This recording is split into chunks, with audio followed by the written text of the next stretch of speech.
say maybe March 2018 or something like that? I've been in 2018. I've been 2 times here, at least, because I've been teaching a course.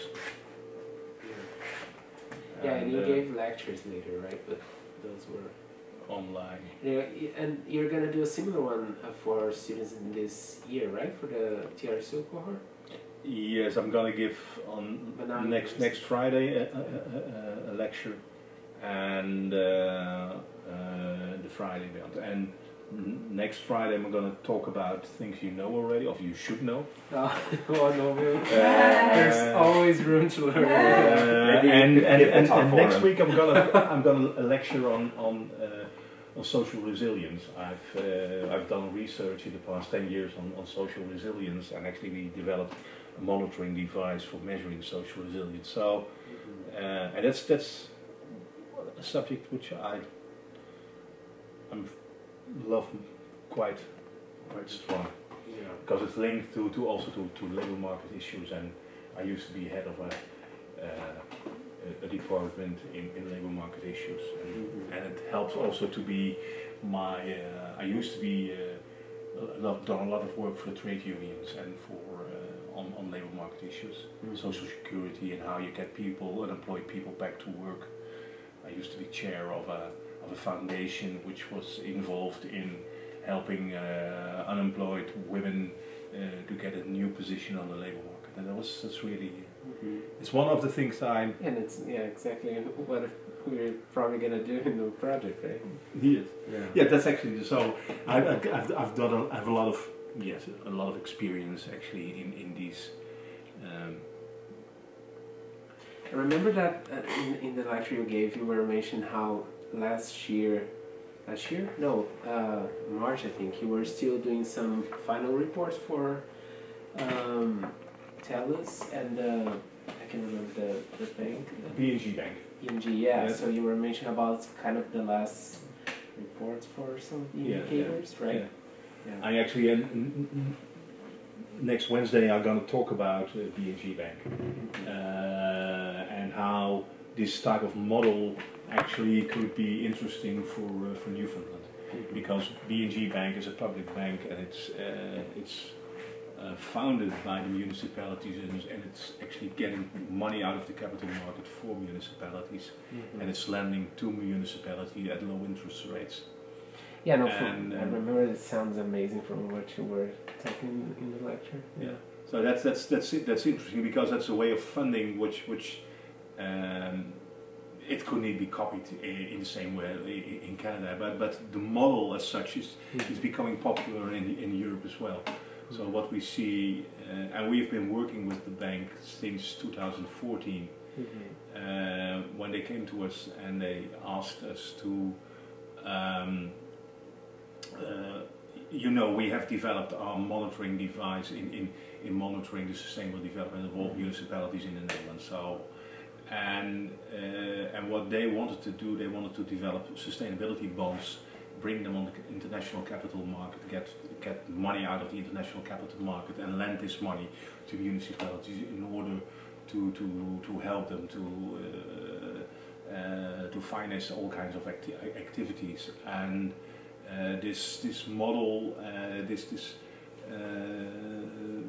and what they want to give back to the investors from the on the capital market is a monitoring device that shows to what extent the municipalities that are funded by the bank are making progress, so that they can show you are investing in the right things. And so that's actually what we have been doing. So we started in 2014, and now we are in 2021, and I think that we have helped the bank getting 15 billion euros out of the international capital market. So and that's an enormous amount of money for municipalities and for social housing corporations. So that we have developed 2 types of frameworks, or types of bonds, you might say. And the interesting thing is for international investors, is they want to put money in what they think is things that should have social impact. So you see a change actually in the capital market. Of course, money should have a monetary value. There should be an economic profit as well, but it's not only about economic profit as well. So it should have social impact, and therefore these type of bonds that what we have developed for the BNG Bank have becoming increasingly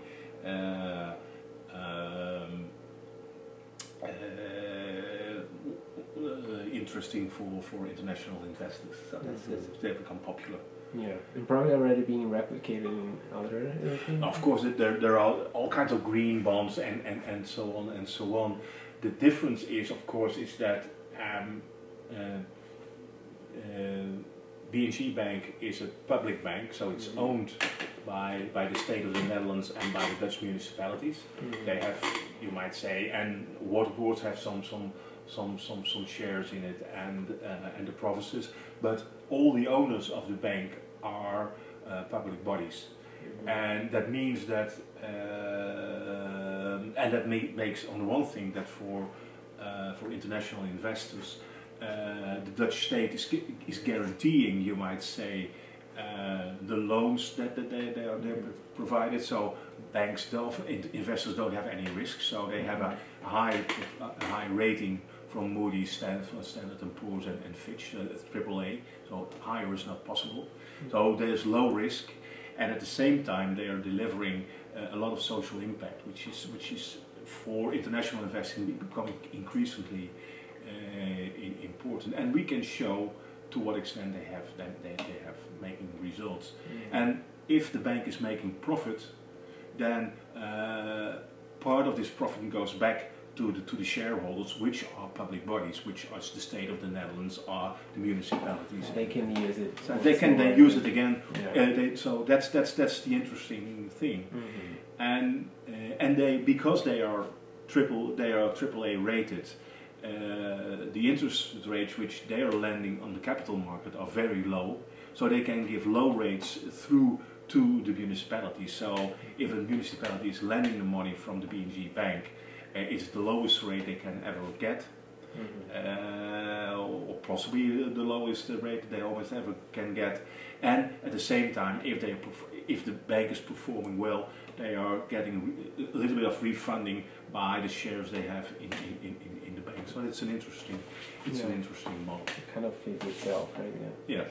So that's actually so we develop tools for that purpose, and so that's the one way it works. The other way actually is that by developing this monitoring device, we can show in the first place if municipalities are making progress towards sustainable development, because we are measuring it.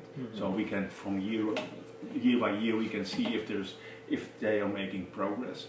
So you can also see from a sustainability point of view which are the strong and weak points of municipalities.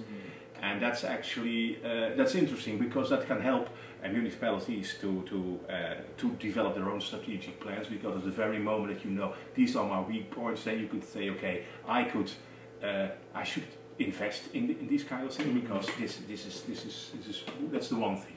The other thing actually is that because we have those data, we have those impressions for all 355 Dutch municipalities, you can compare them with each other, and you compare apples with apples and pears with pears and donkeys with donkeys, and that's interesting, because then you can see we are better performing than our equals, or we are underperforming than our equals, and that can stimulate you.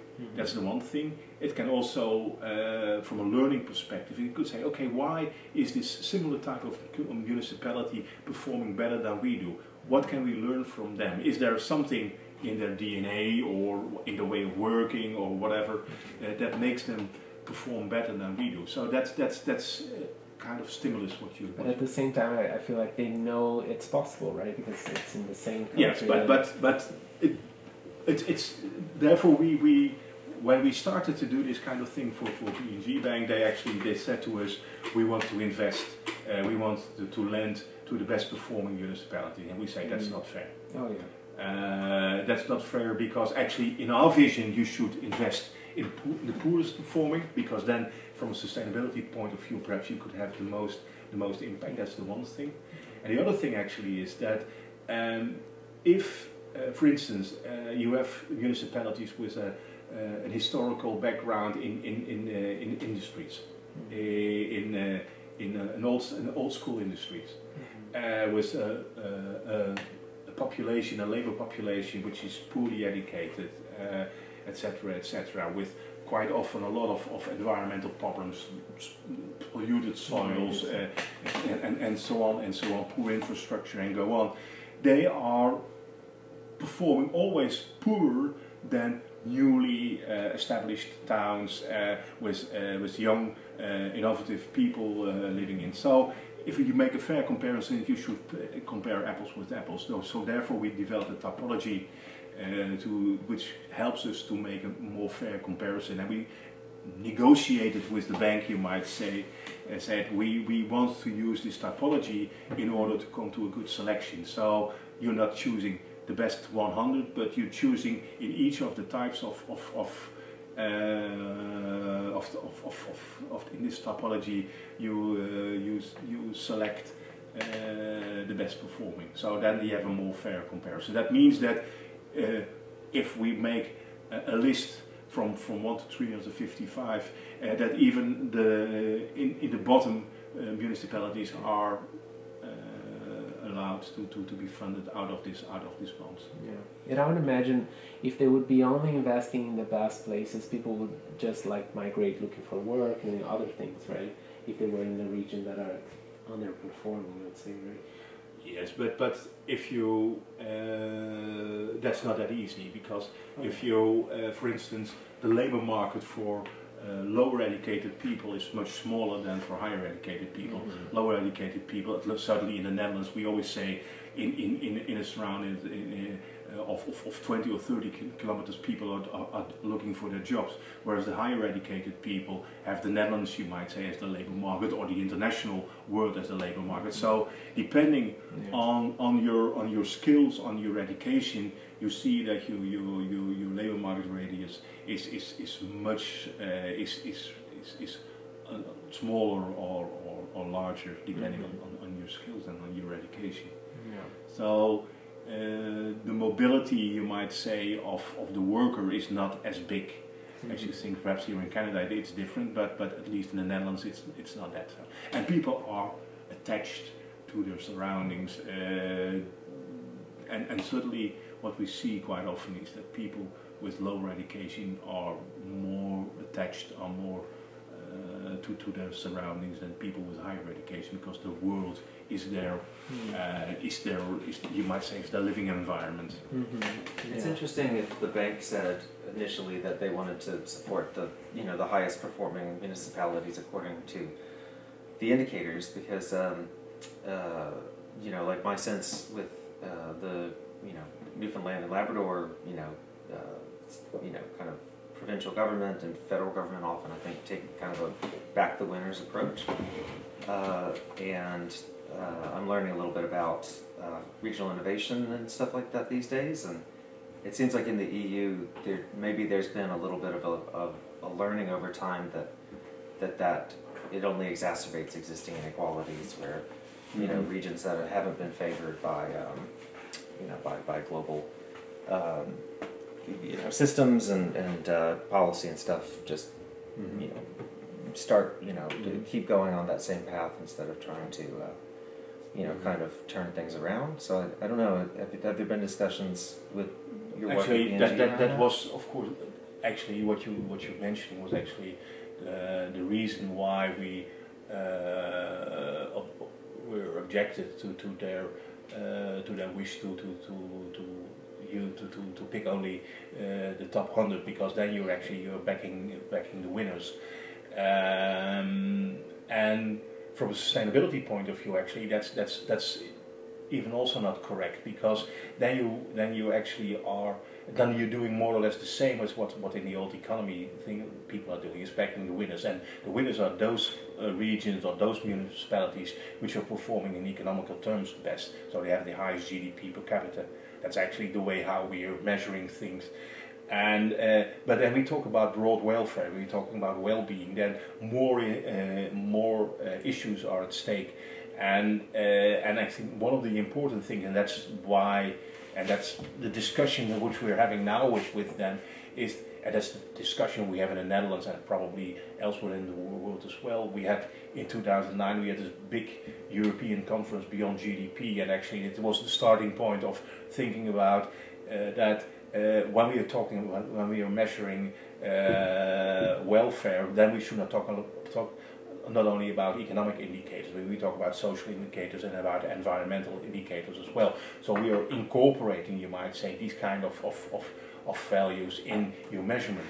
And so you can perform or you can outperform in terms of economics. So you have a high GDP per capita, but at the very moment, if you're polluting the environment, then you have a negative impact on the environment. And if you would combine that, then your performance is much poorer. And in the old economy, you might say, the polluter is not paying. The pollution is being paid by the community because it's paid in our general tax system, and that's so. And we try to. That's so. The reason why we developed our triple P model was actually to balance, you might say, economic gains in combination with social gains, in combination with ecological gains. And we always said we are striving for strong sustainability. That means that none of the capitals in our model should be weakened, and certainly should not be weakened on the expense as a result of the growing of another one. And in my view, and that's an interesting model we could talk about at a much lower scale. If you have an investment fund, for instance, which is revolving, that means that in time the capital is sustained, and you would gain social impact and you would gain in environmental impact. That would be great, of course. Then you're not making profit in economical terms, but you make profit in social terms and in ecological terms. And that's actually a kind of funding what could be interesting. And that's I think, as far as I know, the situation in Newfoundland, that's something what's not regularly here. Here it's only here we're backing the winners, and the winners are those who make the most profit in economic terms.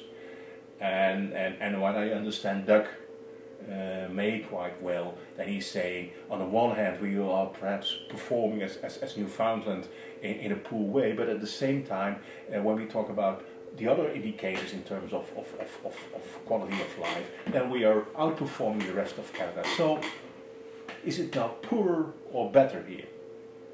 And so that's a great point. Actually, I remember just looking at community accounts, and so the Great Northern Peninsula is where I do a lot of work, and it's often talked about just in terms of these very narrow indicators of demographic decline and unemployment and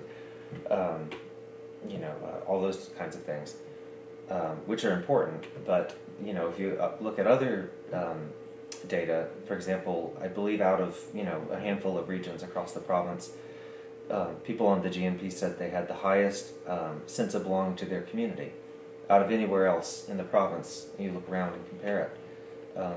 So if I guess if you were to have a system kind of like that, comparison of municipalities, thinking about strong sense of place, or just your satisfaction with where you live, and the your connection to your landscape or culture. Be interesting to see how who's a winner, and kind of like looking beyond just those narrow measures. Now, from a personal perspective, you of course you're right. From a government perspective, it's always the discussion. If you're funding initiatives, what do you want to get back from it?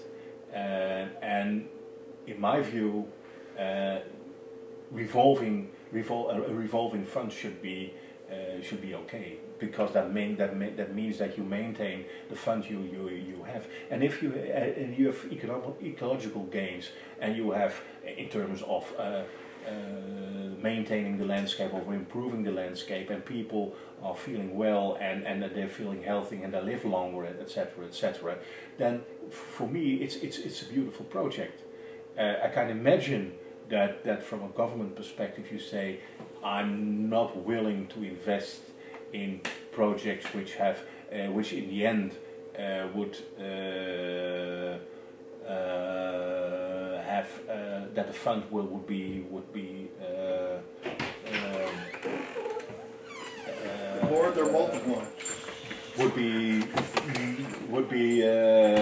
had to be closed or something like that. But even that, if the gains in terms of social and ecological impact would be great, then there is no issue. But at least there should be gains. That's important.